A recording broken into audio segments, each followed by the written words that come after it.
Gentlemen, welcome to NCF channel. Today we will be discussing about water, the most important compound for our life. With us today is Mr. Suresh MG. Welcome, Mr. Suresh. Thank you, sir. Thank you. Namaskar. Now, Mr. Suresh has 26 years of experience working in integrated water management and rainwater harvesting. He and his team have been working with Indore Municipal Corporation on implementing rainwater harvesting systems in Indore, and he has played an important role in implementing the rainwater harvesting system on most of the government office buildings, temples, mosques, gurdwaras, and many private buildings and societies also. Once again, Suresh Saab, Namaskar, welcome. नमस्कार। अब मेरे साथ हैं राघव काकड़ जी और Chetan Manmode. Thank you sir. जो कि हम लोग सब आपके ऊपर आपसे सवाल पूछेंगे। जी ठीक है, तो आई बिगिन विद पानी को लेकर बहुत समय से, पिछले करीब 2 दशक से एटलीस्ट स्ट्रेटेजिक सर्कल्स में, पर्टिकुलरली मैं आर्म फोर्सेस से हूं, तो हमारे यहाँ करीब 2-3 दशक से इसके ऊपर डिस्कशन हो रहा है और कई लोगों ने इस पे बुक्स भी लिखी है। जैसे एक बुक है वाटर वॉर्स, कैमरन स्ट्रेचर ने लिखी है, और बैक होम अपने देश में एक बड़े रिनाउंड स्ट्रेटेजिस्ट हैं, सिक्योरिटी एक्सपर्ट मिस्टर ब्रह्मा चलानी, उनकी एक बुक है water Asia's new battle ground. और उन सब ने ये डिस्कस किया है कि धीरे धीरे जो है पानी जो है कम होता जा रहा है नदियों में, तालाबों में, और उससे लेके बहुत सारी समस्याएं खड़ी होंगी। अब हम भी देख रहे हैं, हमारे पास भी डेटा आता है और हम भी देखते हैं कि धीरे धीरे वाटर टेबल जो है कम हो रहा है, और कई शहरों में समर्स में तो पानी मिलता ही नहीं है रेजिडेंशियल। तो आपके ओपिनियन में हमारे ऑडियंस को बताएं कि how serious is this problem और इसके क्या इम्प्लीकेशंस या क्या असर हो सकते हैं नियर फ्यूचर में।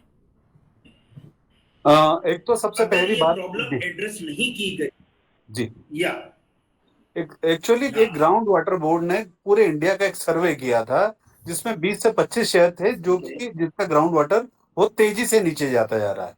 उसमें सबसे बड़ी चीज थी कि इंदौर जो शहर है, इंदौर शहर पूरा एक पठार में है, मालवा के पठार में बेसाल्ट है। बेसाल्ट चट्टानों के नीचे जो सालों से इकट्ठा पानी है, बूंद बूंद करके, वो हमारे लोगों ने जैसे बोरवेल खोदना चालू किए, पूरा पानी खींच लिया। और वर्षा भी इतने सालों से अनियमित होती रही है। नॉर्मली कोई बड़ा शहर होता वो नदी के किनारे होता, डेवलपमेंट वाली बात जो करते हैं तो नदी के किनारे के शहर बहुत तेजी से डेवलप होते हैं। लेकिन हमारे साथ एक बहुत बुरी चीज रही है कि हमारे पास नर्मदा भी है इंदौर में, जो कि नर्मदा यहाँ से करीब 60-70 किलोमीटर दूर है, और हम लोग जो पानी लिफ्ट करते हैं इंदौर का 100% नर्मदा से लिफ्ट करते हैं। और नर्मदा का पानी शायद देश का सबसे महंगा पानी है जो हम इंदौर वाले यूज करते हैं। और एक नदी की बात करते हैं तो नदी ग्लेशियर से निकलती है। आपने देखा होगा गंगा ग्लेशियर से निकलती है, और ग्लेशियर से बहती हुई जाती है। हमारे पास इंदौर के कॉन्टेक्स्ट में बात करूंगा कि ऐसी कोई नदियां नहीं है। नदी भी है तो अमरकंटक से जो गुजरात तक जो नदी जाती है नर्मदा, पहले के जमाने में पानी उससे निकालने वाले कम लोग होते थे। अब इंदौर के पास भोपाल हुआ, देवास हुआ, हर शहर अपना पानी निकाल रहा है। देवास में तो आज भी ये स्थिति है कि नर्मदा से हम आसपास पैदल जा सकते हैं। नर्मदा धीरे धीरे सूखती जा रही है, पर हमारे पास इंदौर के पास, शहर के पास एक ही आधार था पेयजल का, सिर्फ नर्मदा। अब हम बात करेंगे कि हमारे प्रति घर के प्रति व्यक्ति की जो पानी की खपत की बात करेंगे तो प्रति व्यक्ति 150 से 200 लीटर पानी खर्चा होता है एक घर में। और उस हिसाब से देखा जाए कि इंदौर की जनसंख्या हो गई 40 लाख। 40 लाखों की जनसंख्या में हमारी जरूरत है 800 MLD पर डे, लेकिन हमारे पास जो पानी है वो मात्र नर्मदा से आता है 400-450 MLD पर डे। 450 MLD ज्यादा नर्मदा का पानी हमको नहीं मिलता है। अब 350 MLD पानी हम क्या कर रहे हैं, जमीन से खींच रहे हैं। पूरा ग्राउंड वाटर को हमने जैसे धीरे धीरे चूसना चालू किया। फर्स्ट शैलो एक्वेफर बोलते हैं, वो होता है 100-125 फीट का, लेकिन हम लोग के दिमाग में आ गया कि जब तक हम जमीन के अंदर जाते नहीं जाएंगे तब तक पानी मिलेगा नहीं। तो जिसको 100 फीट पे पानी मिलता है वो भी क्या करता है, 400 पे जाता है, 500 पे जाता है। ये बहुत बड़ी गलतफहमी है। तो उस गलतफहमी को दूर करने के लिए हम लोगों ने काफी प्रयास करे हैं इंदौर शहर में।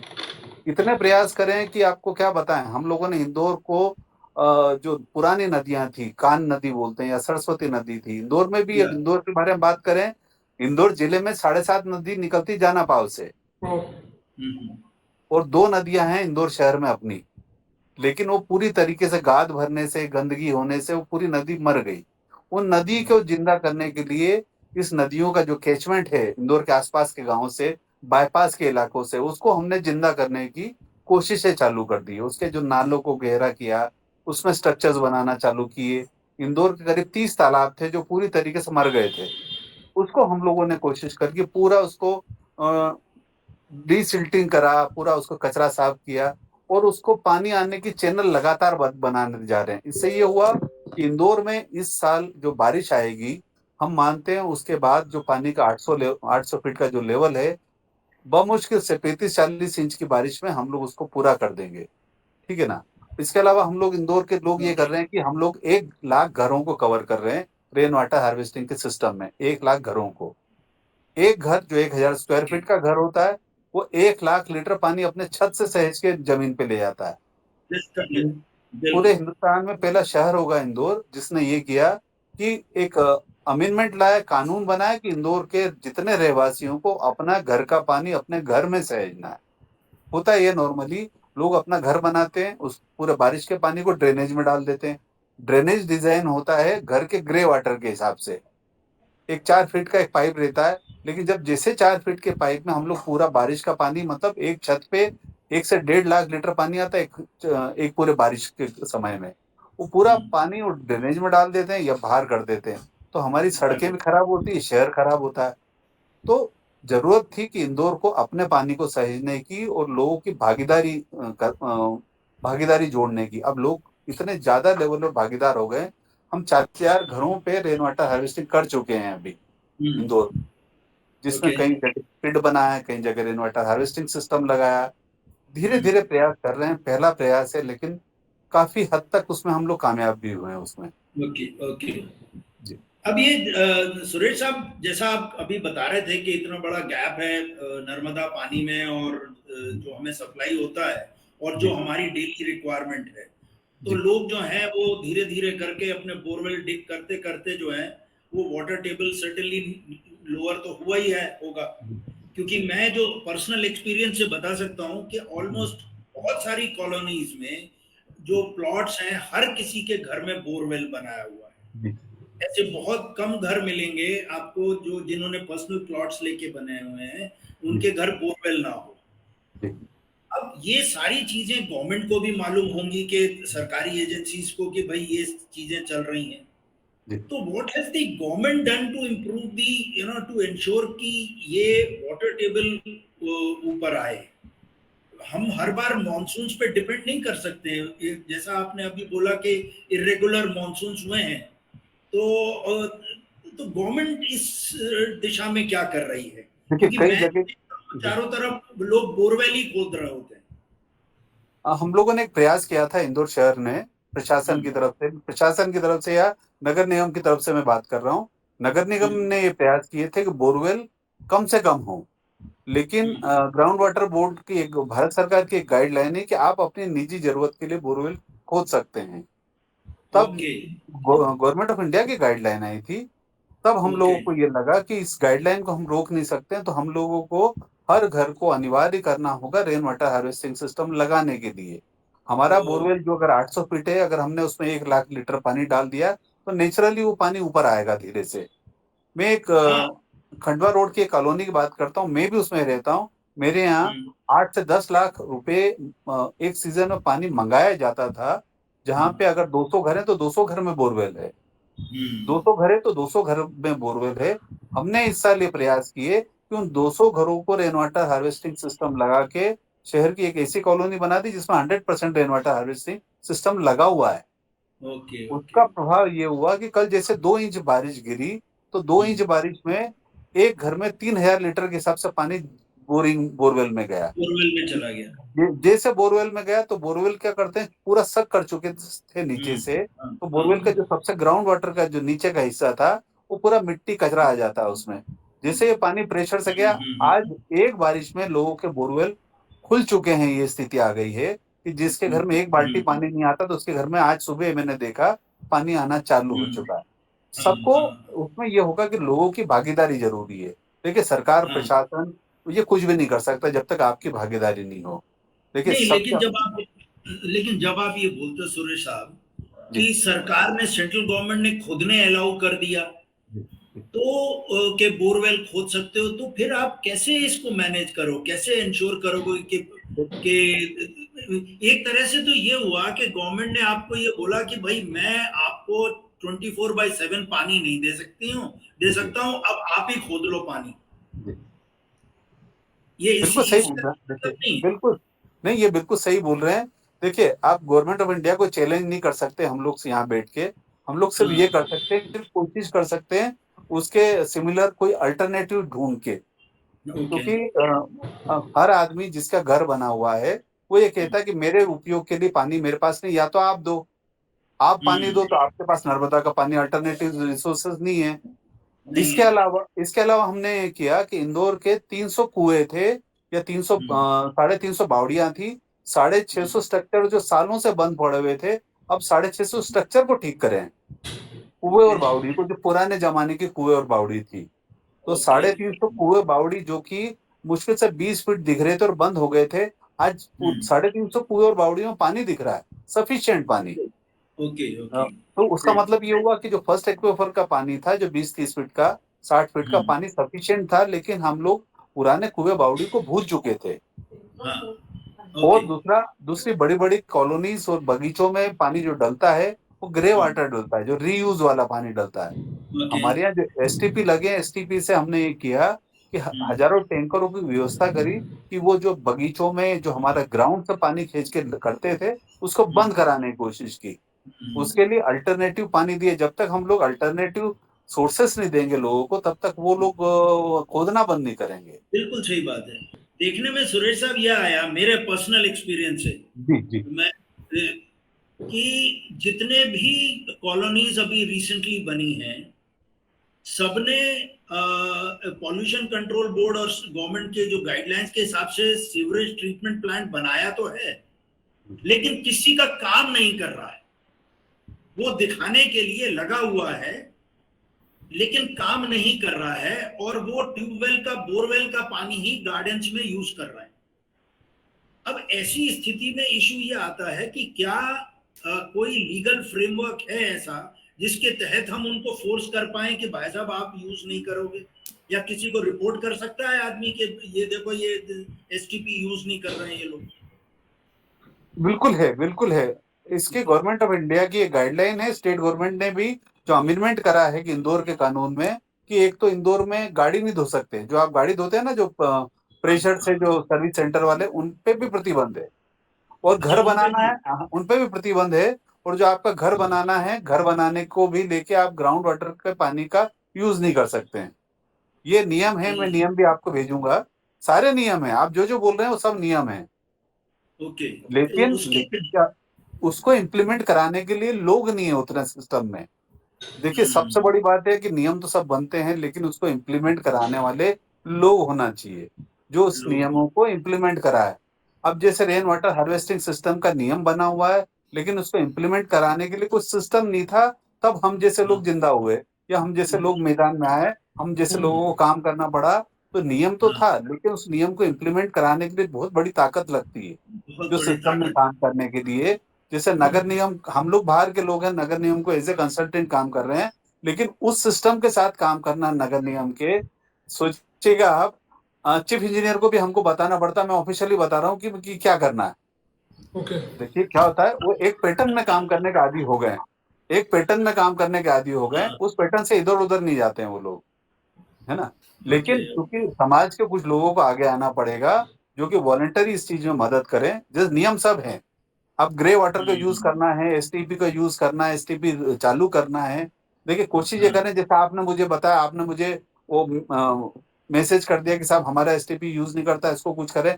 अब सरकार में ये हो गया कि हम जैसे लोग क्या करते हैं, सिस्टम में एक जेडो होता है, जोनल ऑफिसर रहता है, जोन का या वार्ड का। हम उसको बोलते हैं, वो जाके एक पीली गाड़ी लेके जाता है, जो उससे लोग डरते हैं आजकल, नगर निगम की। और ओके। वो 5-10 लोग हो जाता है, वो आपके कॉलोनाइजर को चमकाता कि ये करना पड़ेगा। तो ही सिस्टम ओके। चलता है।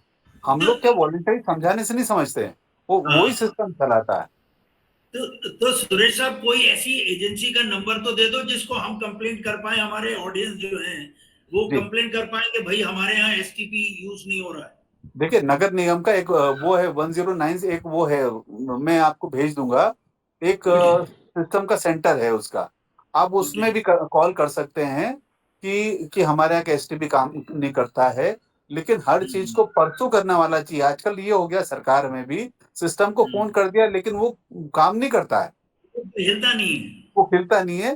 तो अगर आपके इंदौर शहर में ऐसी कोई दिक्कत हो, आप चेतन को बोल के मुझे भेज दीजिए। मैं सिस्टम ओके। के साथ काम करता हूँ, तो मुझे मालूम है सिस्टम पे काम कैसे कराना बस बस बस, हमें यही चाहिए था। सर, है। मेरे मेरे दो सवाल थे यहाँ पे, छोटे से। जी जी। सर, एक तो जैसे मुझे पता चला आपने काफ़ी लोगों को फ्री में भी आपने इंस्टॉल करवाया था।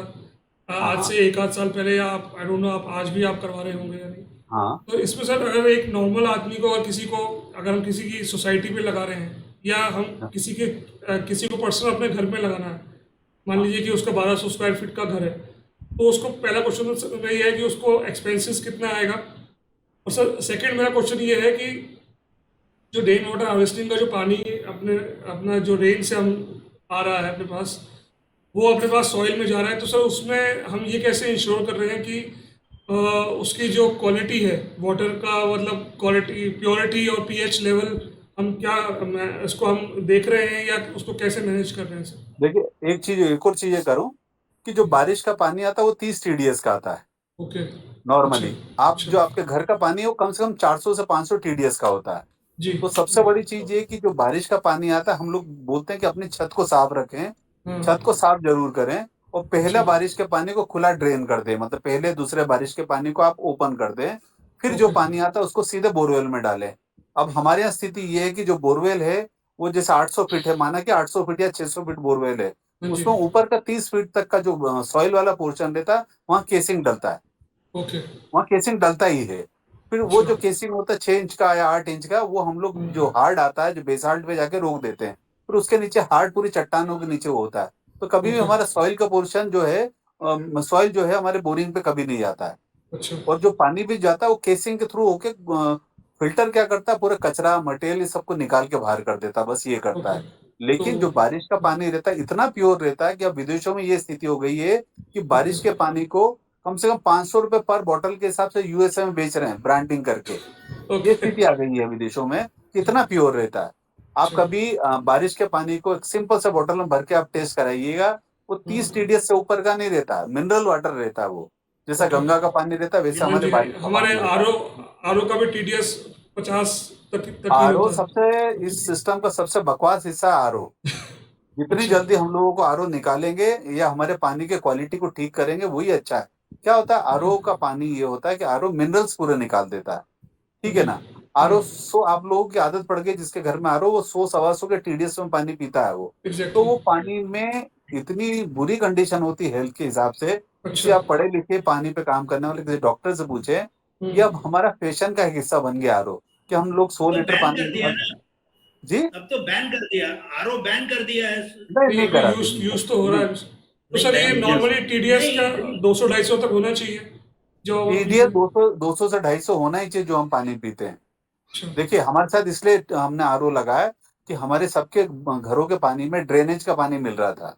ओके। हर के कहीं भी सीवरेज की लाइन कहीं डली नहीं थी इंदौर शहर में। अब धीरे हम्म। धीरे करके 90% सीवरेज की लाइन डल चुकी है, 10% कहीं गैप है। सीवरेज का पानी मिल रहा था, इसके लिए हम लोगों ने आरओ लगवाए थे नॉर्मली सभी ने। मतलब मेरे हिसाब से जो टेक्निकली जो सीवरेज का पानी सब जगह था। अब धीरे धीरे ये स्थिति आ गई कि सीवरेज का पानी खत्म होता जा रहा है।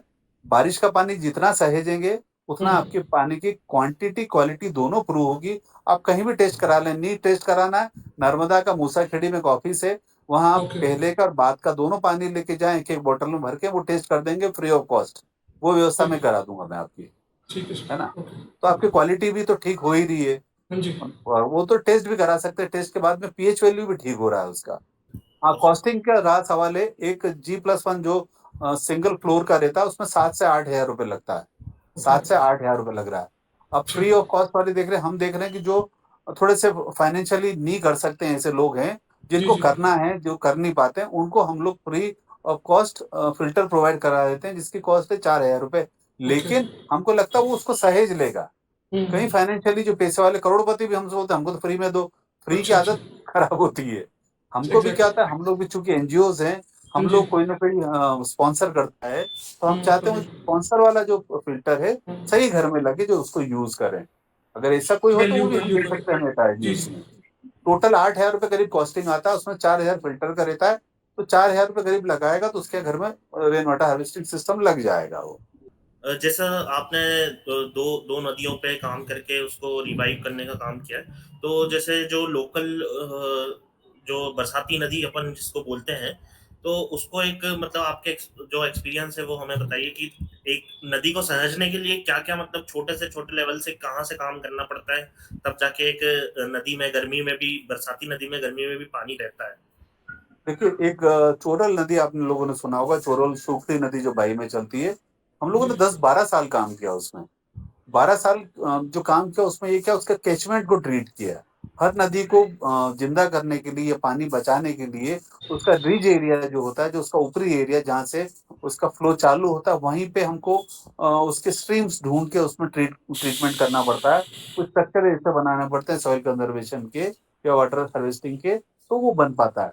तो ऐसा बहुत आसान नहीं है, टेक्निकली बहुत बड़ा है।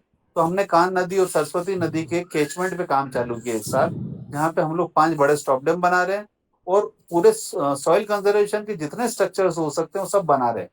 अब मजेदार बात यह है कि नगर निगम ने इस काम के लिए किसी बाहरी ठेकेदार को यूज नहीं किया।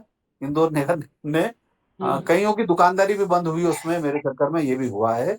बाहर के ठेकेदार भी नहीं ढूंढे, हमने बोला कि आप फ्री ऑफ कॉस्ट मिट्टी ले आओ।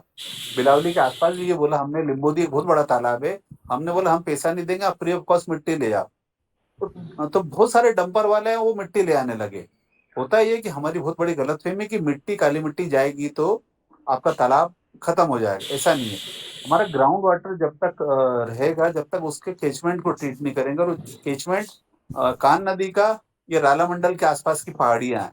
कोई भी नदी को सहेजने के लिए उसके पहाड़ियों को ट्रीट करना पड़ता है, प्लांटेशन करना पड़ता है। अभी भी कान नदी को जो ट्रीटमेंट करेंगे उसमें हजारों लाखों में वॉलेंटरी सब लोगों को प्लांटेशन करना पड़ेगा। जो पानी आता है, पानी की स्पीड कम करना पड़ेगी। जब भी 2 इंच 3 इंच बारिश आता है, आपने देखा वो बहुत तेजी से पानी बहता है।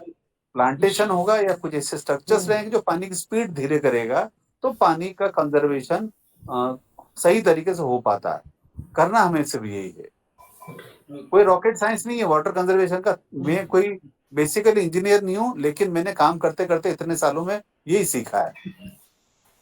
एक्चुअली सुरेश साहब, मैंने खुद ने अपने घर में water rain water harvesting system बनाया था, जी और अपने बोर को मैं खुद उसी से ही रिचार्ज करता था। जी जी। भोपाल में मेरा घर था, उसमें तो बरसात के बाद इतना पानी आ गया था कि मैं बोर में कि मैं हाथ से टच कर लेता था, यही उसकी इतना सफलता की पानी। जी जी जी जी। और जो फिल्टर लगा था वो मुश्किल से उस जमाने में 3,500 का आया था। जी जी। इसमें कोई बहुत बड़ी, like you said, there is no rocket science in this. बिल्कुल बिल्कुल। Another thing which I did was कि आरओ का पानी बहुत वेस्ट होता है, कंटिन्यूस बाहर निकलता रहता, गिरता रहता है वो, और वो ड्रेनेज में चला जाता है। तो उसको मैंने जो है बर्तन धोने और क्या कहते हैं वॉशिंग मशीन में कनेक्ट करवाया। अब पॉइंट ये आता है कि एक तो हो गया बड़े रूप में आपने जो बताया कि नदियों को कैसे कैचमेंट एरिया का कैसे करें, और अब पॉइंट आता है कि सिर्फ घर में मैं कैसे लोग वाटर को मैनेज कर पाए, क्योंकि आगे आने वाले समय में अर्बनाइजेशन को कंट्रोल तो कोई नहीं कर पाएगा। तो हमको एक चीज ऐसे बताइए, 1 2 3, कि लोग घर में क्या करें अपने पानी को मैनेज करने के सबसे बड़ी बात यह है कि घर में पानी के जो मिसयूज को बंद करना पड़ेगा हमें। घर में जो हमारा फ्लश जो है, फ्लश टैंक जो बनते हैं अपने टॉयलेट के, वो फ्लश टैंक 2 प्रकार के होते हैं। मैंने एक से सीखा भी, उसने ये करा कि फ्लश टैंक में 2 लीटर का उसने एक पानी का वो बोतल 2 लीटर की एक एक डाल दी उसने, सिंपल सी मैंने डाली, देखी, मैंने पूछा क्या हुआ, बोले 2 लीटर पानी कम लगता है इससे। फ्लश टैंक में जब 10 लीटर पानी आता है, 2 लीटर मैंने पानी डालते और 2 लीटर पानी कम भरा था तो मेरा 7 लीटर में काम हो जाता है। ये मेरे को आम आदमी ने बताया अभी कुछ दिन पहले। दूसरा, जो हमारा ग्रे वाटर है, आजकल देखिए 1000 स्क्वायर फीट के घर में जितना पानी का हम लोग बच्चों को सिखाएं, बच्चे सीखेंगे कि हमारे पानी की कीमत क्या होती है, इसकी महत्ता क्या होती है, पानी कहाँ से आता है, कितनी मेहनत के मिलता है। मैंने जो काम चालू किया, मेरे को ये समझ में आया कि हमारे अगले पीढ़ी को पानी नहीं मिलेगा। एक मिनट में हमारा इंदौर अभी अति दोहित में आ गया है। कुछ साल पहले, 2 साल पहले ब्लैक जोन में था। 1 साल हम लोगों ने काम किया तो रेड जोन में आया। आज की तारीख में किस्मत वाली बात है, हम वहीं की वहीं हैं। 2 साल से हम नीचे नहीं गए, सस्टेन हम कर नीचे रहे नहीं हैं। गए, वहीं सस्टेन कर रहे हैं। अति दोहित मतलब ओवर एक्सप्लॉइटेड सिटी में है अभी इंदौर। सिर्फ ओके इस कारण से कि हम लोगों ने हमारे घर के ग्रे वाटर का यूज करने का तरीका चेंज करना पड़ेगा हम लोगों को। आप जो बोल रहे हैं 100% ये है कि जो वॉशिंग मशीन में आपका आरओ का पानी उपयोग होता है, बर्तन धोने में उपयोग होता है, बाकी प्लांट्स में उपयोग नहीं होता है, जो मैंने आज तक सीखा। हम लोग कोशिश ये करेंगे हमारे जो आरओ के पानी में को इन दोनों चीजों में लगाएं। बर्तन धोने में तो कम से कम उतना पानी लग जाएगा, वो सब करना पड़ेगा। देखिए, और मैं हर घर को ये मालूम होता है हमारे पानी कम कैसे बचाना। तो वो जब तक लोग नहीं करेंगे, पानी का यूज, पीने का पानी की इज्जत नहीं करेंगे, तब तक वो पानी मिलना नहीं है अब आगे कुछ साल से। ओके। अच्छा सुरेश साहब, एक चीज और है, अब जी जिनके घर बन गए, ऑलरेडी बन गए हैं, और उन्होंने बोरवेल भी नहीं खुदवाया है, जैसे अब मेरा जो घर है, मैंने बोरवेल नहीं खुदवाया क्योंकि मुझे लगा कि ये इकोनॉमिक नहीं है, और मैंने नहीं करवाया। और ऐसे बहुत सारे कॉलोनी में मेरे लोग हैं जिनके कॉलोनाइजर ने ही घर बनाया, लेकिन रेन वाटर हार्वेस्टिंग उनके यहाँ भी नहीं है। तो उसमें ऐसे लोग कैसे कर सकते हैं? उसमें 2 तरीके होते हैं सिंपल से। उसके घर के हिसाब से एक पिट का डिजाइन होता है, पिट का सिंपल सा। ओके। पिट जो होता है, अगर माना उसका 1000 स्क्वायर फीट का है तो 2 feet by 2 feet by 2 feet का एक पिट बनाना पड़ेगा उसको, जिसमें छत का पानी को पूरा उसमें डालना पड़ेगा। पिट में भी 3 हिसाब से पत्थर डालना पड़ेंगे। नीचे सबसे बड़ा पत्थर 80 mm के पत्थर, उसके ऊपर 40 mm की लेयर डालना पड़ेगी, उसके ऊपर 20 mm की 3 लेयर डालना है। तो उसका माने कि उसका जितना पानी है वो जमीन में जाएगा, एक तरीका। दूसरा, 2 शाफ्ट होता है, जो आजकल आप देखेंगे पायल करते हैं, ट्रैक्टर में पायल करते हैं और हर चौराहे पे पायल करने वाले लोग मिलते हैं। तो हम लोग उसमें 10-10, 20-20 फीट की पायल हो जाती है। अपने घर के किनारे 8 इंच का 2 पायल हो जाता है। उस पायल में क्या करें, 2 परफोरेटेड केसिंग डाल दें, छेद वाले, उस पानी को ऊपर से डाल दें, और उस पायल के अंदर और आसपास, अपने घर के आसपास से गिट्टी पत्थर, जो भी छोटे से बड़े पत्थर उसमें डाल दें, तो वो पानी भी 20 फीट नीचे जाएगा जमीन पे। और ये ओके। सस्ता सुंदर टिकाऊ तरीका है। पायल वाला ये है कि 500 रुपए में पायल होता है, 1000 रुपए में केसिंग का, 2-2,500 रुपए में पायल वाला काम हो जाएगा आपका। रहा सवाल इसका, गिट्टी वगैरह से डाल के हम लोग जो वो बनाते हैं, वो भी 5,000 रुपए में हो जाएगा। लेकिन वो ओके। पानी पूरा आपको बाहर नहीं जाएगा, क्योंकि ओके। नगर निगम ने एक नया नियम बनाया है। ये है कि आपका बारिश का पानी भी आप ड्रेनेज में नहीं डाल सकते। इस साल जो नया नियम बनाया है वो, कि पिट ओके। में डालिए, कि शाफ्ट बनाइए, शाफ्ट के थ्रू डालिए। ये जरूर हम एक चीज में बताना भूल के, हम लोग नया काम जरूर इस साल कर रहे हैं। हम लोग रिचार्ज शाफ्ट बना रहे हैं मजबूरी में। रिचार्ज शाफ्ट से मतलब ये है कि हम 125-150 फीट के बोरवेल कर रहे हैं, 125-150 फीट के बोरवेल कर रहे हैं। और जो पानी हमारा नदी तालाबों से बह के बाहर चले जाता है, वो सीधे 150 फीट के अंदर डाल रहे हैं, रिवर्स बोरवेल बना रहे हैं। तो ये रिवर्स बोरवेल का तरीका इतना सक्सेस हुआ है कि जितने एक्वेफर मर गए थे वो सब रिचार्ज हो गए हैं धीरे से। तो इसका अर्थ ये भी हुआ सुरेश साहब कि जी जो बोरवेल ऑलरेडी खुदे हुए हैं कॉलोनी में, मान लीजिए जी 8-8, 10-10 बोरवेल खुदे हुए हैं, जी जी और उनको रिचार्ज करने का क्या फिर चारों तरफ सम्प बना के उनमें गिट्टी जी भर के जी, भी कर? बिल्कुल कर सकते हैं। बिल्कुल सिंपल सा प्रोसेस है कि चारों तरफ गिट्टी बना के जो पानी का प्रवाह होता है, पानी का जो केचमेंट है, उस तरफ मोड़ दें और पानी को फिल्टर करके जमीन में जान दें। ये बड़े ओके। पत्थर, छोटे पत्थर फिल्टर का काम करते हैं, वो सीधे केसिंग में जाके बोरवेल पर रिचार्ज होंगे। उसमें रेत वगैरह डालनी होती है क्या कुछ? 3 लेयर हैं, बड़े पत्थर, उससे छोटे, बस। और रेत नहीं? कोई जरूरत नहीं है। तो एयर फिल्टर, देखिए रेत वगैरह कॉस्टली है, वो कॉस्ट को ओके। इफेक्ट करता है। तो मैं कम से अच्छा। कम पैसे की बात कर रहा हूँ मैं आपसे। ओके ओके ओके जी okay. Okay sir. Any other question Raghav? तो सर ये जो आपने बताया इतना सारा इन्फॉर्मेशन बहुत इंस्पायरिंग लगा सुनने के लिए। आपने इतना आप इंदौर के लिए, एनवायरनमेंट के लिए आप काम कर रहे हैं, बहुत इंस्पायरिंग है हम सबके लिए।